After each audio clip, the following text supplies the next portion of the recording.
What if I told you one of the best nights out in East Lansing happens inside a bowling alley? Hey, it's Matt, back with East Lansing Explored, Hometown Tourist. Today we're checking out Pins and Pints. And full disclosure, I am friends with the owners, but they're the nicest people on the planet, so they're probably going to be your best friends too. And no, they didn't give me free cheese bread for making this, although they probably would. Even if bowling isn't your thing, there's generally something here for everyone.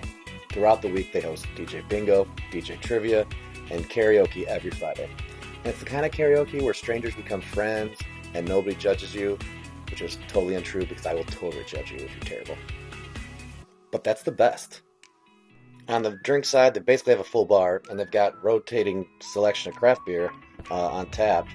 Nothing super pretentious, but just great options that, are good for a fun night out. And you know how I mentioned the cheese bread earlier? That's because it's awesome.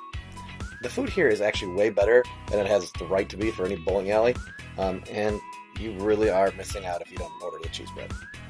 Trust me. Of course, if bowling is your thing, they offer both open bowling and league play. Whether you're here for a casual night with friends or a birthday party, or you take your average very seriously, Pins and Pints has you covered. It's also a fantastic venue for large events. They host graduation parties, charity fundraisers, and corporate outings.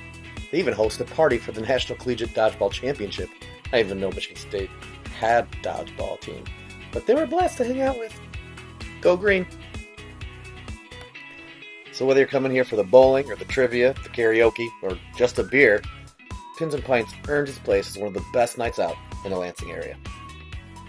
Hey, thanks so much for watching, and don't forget, for more videos on East Lansing and the Lansing area, check out the Open Trunk, and don't forget to check out Pins and Pints using the link in the description.